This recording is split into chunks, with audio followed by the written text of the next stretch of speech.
మహిళా bill వీగిపోవడానికి Congress party కారణమని ఆరోపిస్తూ రుద్రంగి మండల కేంద్రంలోని అంబేద్కర్ చౌక్ వద్ద బీజేపీ పార్టీ నాయకులు కాంగ్రెస్ పార్టీ దిష్టిబొమ్మను దహనం చేయడానికి యత్నించగా పోలీసులు అడ్డుకున్నారు. ఈ సందర్భంగా బీజేపీ పార్టీ మండల అధ్యక్షుడు కర్ణావతుల వేణు మాట్లాడుతూ మహిళా బిల్లుకు వ్యతిరేకంగా పార్లమెంట్లో ఇండియా కూటమి వ్యవహరించిన తీరును ఖండిస్తూ బీజేపీ మండల శాఖ ఆధ్వర్యంలో దిష్టిబొమ్మ దహనం చేశామని అన్నారు. మహిళల సాధికారతకు ఎంతో ముఖ్యమైన మహిళా బిల్లును కేంద్ర ప్రభుత్వం ప్రతిష్టాత్మకంగా ప్రవేశపెట్టిందని, అయితే ఆ బిల్లుకు పార్లమెంట్లో ఇండియా కూటమి వ్యతిరేకంగా ఓటు వేయడం దురదృష్టకరమని విమర్శించారు.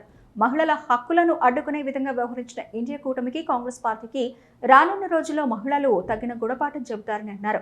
ఈ కార్యక్రమంలో ఉపాధ్యక్షుడు గండి శ్రీనివాస్, ప్రధాన కార్యదర్శి మాల్యాల శ్రీనివాస్, మొగుళ శ్రీహరి, గసకంటి వెంకటి, అకినపల్లి నరసింగారావు, శీలం కుంటయ్య, రాచకొండ జనార్దన్ పాల్గొన్నారు.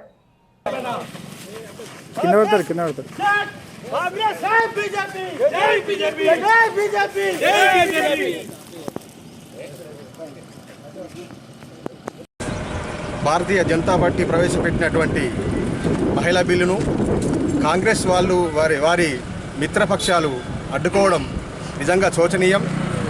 నిజానికి మహిళల్ని వంటింట్లో కుందేళ్ళని చేసి ఉంచాలనే ఉద్దేశం వాళ్ళకు ఉన్నట్టున్నది.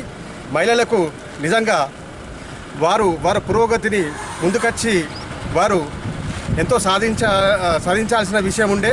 అందుకు మోడీ గారు ప్రవేశపెట్టిన బిల్లును వీళ్ళు వ్యతిరేకించడం నిజంగా చాలా బాధాకరం. అందుకు ఈరోజు నిరసనగా రుద్రంగి మండల కేంద్రంలో దిష్టిబొమ్మ దన్నటి రోజున కాంగ్రెస్ విదేశీ భావజాలం మరొకసారి బయటపడ్డది. ఎందుకంటే స్వాతంత్రం వచ్చిన తర్వాత 60 సంవత్సరాలు పాలించిన కానీ గరీబీ హటావ్ దేశ్కో బచావ్ అని నినాదాలు పెట్టుకుంటూ 60 సంవత్సరాలు పాలించి ఇప్పటికీ గరీబు ఉండేటట్టే చేసినటువంటి ఏకైక విదేశీ భావజాల పార్టీ కాంగ్రెస్ పార్టీ. ఆ విషయం నిన్నటి రోజున పార్లమెంట్లో మరొకసారి నిరూపించడమైంది. ఎందుకంటే భారతీయ సంస్కృతి సంప్రదాయం అంటేనే ఆడవాళ్లకు మహాలక్ష్మి చూడడమే భారతీయ సంస్కృతి సంప్రదాయం ఒక విలువతో కూడుకున్నటువంటిది. ఎందుకంటే మన ఇంట్లో ఆడబిడ్డ వచ్చిందంటే ఆడబిడ్డకు మంచిగా కోరుకున్న సీర పెట్టి అల్లునికి లుంగి తువాల పెట్టినటువంటి, ఎందుకంటే ఆడపిల్లలు అంటేనే మహాలక్ష్మి అని పూజించేటువంటి భారతీయ సంస్కృతి సంప్రదాయం ఉన్నటువంటి ఈ దేశంలో భారతీయ సంస్కృతి సంప్రదాయంతో నిరూపించినటువంటి భారతీయ జనతా పార్టీ ఆడవాళ్లకు, మన భారత ఆడబిడ్డలకు ఖచ్చితంగా భరోసా ఇవ్వాలన్న ఒక సదుద్దేశంతో బిల్లు ప్రవేశపెడితే 33% బిల్లు ప్రవేశపెడితే దాన్ని అడ్డుకోవాలని ఈ విదేశీ భావజాలమైనటువంటి కాంగ్రెస్ నాయకులు, కాంగ్రెస్ పార్టీ అడ్డుకోవడం చాలా సిగ్గుమాలిన పని. అందుకని దయచేసి మీరు ఆలోచించండి. కాంగ్రెస్లో ఉన్నటువంటి కార్యకర్తలారా మీరు కూడా ఆలోచించండి. వాళ్ళ భావజాలం ఎలాగుంది, మన ఆడబిడ్డలను గౌరవిస్తుందా లేదన్న విషయాన్ని ఖచ్చితంగా మీరు కూడా ఆలోచించాలి.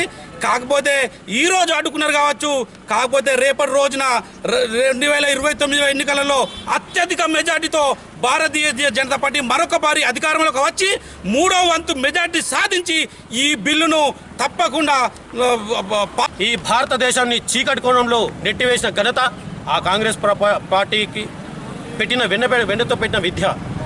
మరి ఈ దేశంలో మహిళలంటే ఒక ఇందిరాగాంధీ, సోనియా గాంధీ, ప్రియాంక మరి ఇతర ఈ భారతదేశంలో పుట్టి పెరిగిన ప్రతి ఆడబిడ్డ వంటింటి కుందేలు లెక్కన బానిస బతుకులే బతకాలనా?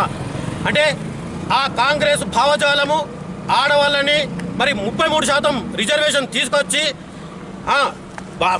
గౌరవ ప్రధాని గారు వాళ్ళను శక్తి మహిళలుగా తీర్చిదిద్దాలనే సదుద్దేశంతో ఒక బిల్లును తీసుకొస్తే మరి రాక్షసుల్లా ప్రవర్తించి ఆ బిల్లును అడ్డుకొని మరి మహిళలకు ఈ దేశంలో స్థానం లేదు, మీరంతే బతకండి, మీ స్థానం ఇంతే, బికారులా బతకండి అని చెప్పి చూపించిన ప్రభుత్వం ఏదైతే కాంగ్రెస్ ప్రభుత్వం ఉందో వెంటనే మీకు నైతిక హక్కు లేదని చెప్పి చెప్తున్నా.